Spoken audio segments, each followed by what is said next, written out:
नमस्ते।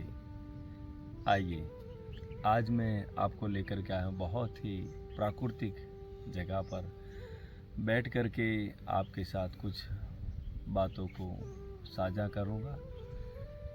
मैं योगाचार्य डॉक्टर कांजी भाई आपको आज के विषय में जो दीपावली का पर्व करीबन अभी आज करीबन समापन हो रहा है और पिछले वाघ बारस से लेकर के धन्वंतरी पूजा से लेकर के 14 फिर दीपावली का जो पर्व है बहुत ही अद्भुत और उसके बाद जो है विक्रम संवत जो हमारी 2082 का प्रारंभ हुआ। हम सब के लिए बहुत ही सनातनी वैदिक परंपरा को मानने वालों के लिए बहुत ही गौरवपूर्ण विषय होता है और दिन होता है, जिसमें कुछ नए संकल्प, नए विचार, नई भावनाएं और जीवन को श्रेष्ठ दिशा में ले जाने का एक वर्ष होता है। क्योंकि हर वर्ष कुछ नया संकल्प और नए टारगेट लिए जाते हैं। और त्योहार तो हमारे जितने भी भारत में हैं उन त्योहारों का एक विशेष महत्व, हर एक त्योहारों का महत्व है, जिसमें दीपावली अब जैसे धीरे धीरे देखो तो वर्षा काल समापन हुआ, शरद ऋतु प्रारंभ हुई, अब शीतलहर शुरू हो रही है और शीतलहर जो हमारे लिए बहुत ही स्वास्थ्यदायी है। क्योंकि ऐसा हमारे बड़े बुजुर्ग कहते थे कि देखो आप बाकी के 8 महीने भोजन में ध्यान नहीं रखोगे तो आप चलेगा, लेकिन इन 4 महीनों में अब दीपावली से लेकर के होली तक ये जो 4 महीने हैं करीबन एवरेज, ये आपको अच्छा भोजन लेने के लिए, अच्छा खाना खाने के लिए मैं हर बार आपको मना करता हूँ कि देखो बारिश में ये खाओ, गर्मी में ये खाओ, ये कम खाओ, ये, लेकिन अब इस महीने में तो हमारी जठराग्नि इतनी प्रबल हो जाती है आयुर्वेद की दृष्टि से कि आप एवरेज जो भी भोजन लेते हो एवरेज वो डाइजेस्ट हो ही जाता है। हमारा पाचन तंत्र बहुत ही अच्छा रहता है इन महीनों में। इसीलिए गरिष्ठ भोजन जो बल की प्राप्ति हो, ऐसे बलवान बनाए, ताकत बढ़ाएं, ऐसा भोजन इन महीनों में लेना है। क्योंकि ये जो 4 महीने हम भोजन लेते हैं वो हमारा 8 महीने तक हमारे शरीर में काम करता है। जैसे मैं सबसे श्रेष्ठ मानता हूँ इस धरती पर तो गौ माता का घी है, वो अमृत समान है, वो आप सब लोग खा सकते हैं, सब लोग। गाय माता का घी ऐसा कोई नहीं, देखो लोग बोलते हैं ना ब्लड प्रेशर वाले मत खाओ, कोलेस्ट्रॉल वाले मत खाओ, ये मत, नहीं, ये भ्रांतियों से बाहर आ जाओ। देसी गौ माता का घी खाने से कभी भी कोलेस्ट्रॉल नहीं बढ़ता है, कभी भी ब्लॉकेज नहीं होता है, ब्लड प्रेशर कभी भी नहीं बढ़ता है, ये मैं आपको बता देता हूँ। ये तो हृदय के लिए औषधि है। इसीलिए पूर्णतया आप पूरे दिल खोल करके आप गौ माता कम से कम 24 घंटे में 2 चम्मच गौ माता का घी आपको खाना है। और जैसे अभी हम कहेंगे ना तो फिर देखो खजूर पाक से लेकर के, बादाम पाक से लेकर के, कहीं ना कहीं अलग अलग गोंद पाक से लेकर के, लड्डू से लेकर के, हर एक चीज़ इस महीनों में खाना शुरू करना होता है। और ये बहुत अच्छी ऋतु है, मैं कहता हूँ खाने के लिए ये ऋतु है, बाहर का नहीं, घर का बना हुआ। इसमें ड्राई फ्रूट्स है, गौ माता का घी है, गोंद कतारी है, से लेकर के हर एक चीज़ आप इन महीनों में देखना तो भाजी कम से कम अलग अलग देखो, मेथी की भाजी देखो, आप देखो बथुआ की भाजी देखो, आप अलग अलग तरह की 10 प्रकार की भाजी, आप पालक की भाजी देखो, आप मूली की भाजी देखो, भाजी श्रेष्ठ है।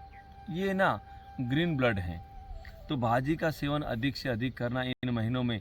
आप भाजी पका करके खाओ, भाजी का जूस निकाल करके खाओ, भाजी कच्ची खाओ, जैसे भी खाओ, लेकिन भाजी को आपको खाना चाहिए। और इन महीनों में आपको देखो ठंड से बचने के लिए आपको सुबह में उठ करके कम से कम, जवान आदमी है तो 1 से 1.5 घंटा व्यायाम, योग, प्राणायाम करें। बड़े बुजुर्ग हैं तो 1 घंटा करना, और ताकत को और ज़्यादा प्राप्त करना चाहते हो तो 2 घंटा कम से कम सुबह में उठ करके जॉगिंग का अभ्यास करना, व्यायाम करना, पूरे दिल खोल करके पसीना आ जाए इतना, फिर सूर्य नमस्कार करना, दंड बैठक का अभ्यास करना, प्राणायाम करना, मेडिटेशन करना, और फिर अच्छा सा अच्छा सुबह में नाश्ता करना, भोजन करना। ये बहुत ज़रूरी चीज़ें हैं। तो धीरे धीरे अभी लाभ पाँच हम कहते हैं ना हमारे यहाँ पर गुजरात में, नए कार्य शुरू होंगे, दुकानें खुल जाएंगी, शोरूम खुल जाएंगे, बिजनेस शुरू हो जाएंगे, फैक्ट्रियाँ शुरू हो जाएंगी, कंपनियाँ शुरू हो जाएंगी। अब नौकरी वालों के नौकरी शुरू हो जाएगी।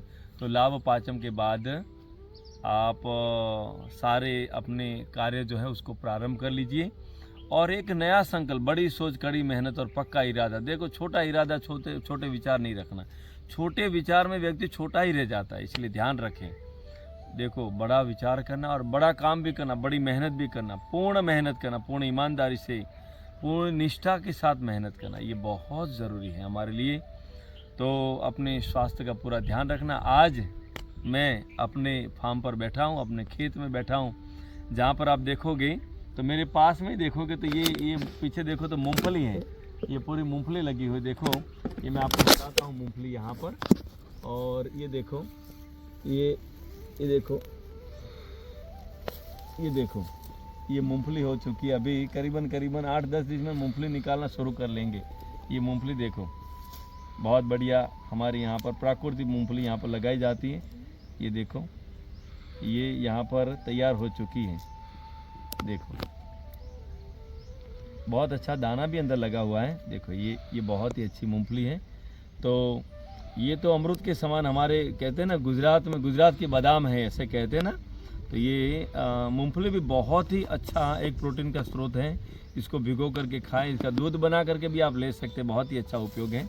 और उसके साथ साथ में यहाँ पर देखोगे तो पूरा मूंगफली का देखो, चारों ओर देखो, ये ऐसी भगवान की दी हुई ऐसी प्राकृतिक जगह। देखो, पहाड़ और पहाड़ों के बीच में यहाँ पर देखो ये मूंगफली का खेत है। और मूंगफली के साथ साथ यहाँ देखो पीछे तो ये देखो कहते हैं ना कि आपूस आम के पेड़ हैं यहाँ पर। बहुत ही ये सीजन में बहुत बड़े जोरदार बड़े यहाँ पर आपूस के लगते हैं, फल लगते हैं। और इस तरफ घूमें तो आप यहाँ देखो, ये बहुत बड़ा सेवन का पेड़ है। और सेवन के पेड़ के नीचे देखोगे तो यहाँ पर अपामार्ग है। ये बहुत ही दिव्य औषधियाँ हैं, मानी औषधियों का भंडार है यहाँ चारों ओर। तो माँ प्रकृति की गोद में अभी बैठे हुए हैं। और इस तरफ देखोगे तो हमारी गौ माता यहाँ पर दोनों, यहाँ पर देखो, वहाँ वो चारा चर रही है। तो ये गौवा मैया है हमारी। और यहाँ पर बहुत ही अच्छी प्राकृतिक जगह है। और तुम्हें औषधियों के विषय में आपको बाद में अलग अलग वीडियो में आपको दूंगा, अलग अलग एपिसोड दूंगा। तो ऐसे ही एपिसोड देखने के लिए हमारे साथ आप जुड़े रहिए। मेरा संपर्क नंबर है 9824644314। किसी भी प्रकार की आपको शारीरिक या मानसिक बीमारी है, किसी भी प्रकार की समस्याएं हैं, यज्ञ के विषय में जानकारी चाहिए, कुछ भी, तो आप इस नंबर पर संपर्क करें। और हमेशा स्वस्थ रहें, मस्त रहें। सभी को बहुत बहुत अभिनंदन के साथ फिर से नए वर्ष की खूब सारी शुभकामनाओं के साथ आप सबका बहुत बहुत धन्यवाद। ओम।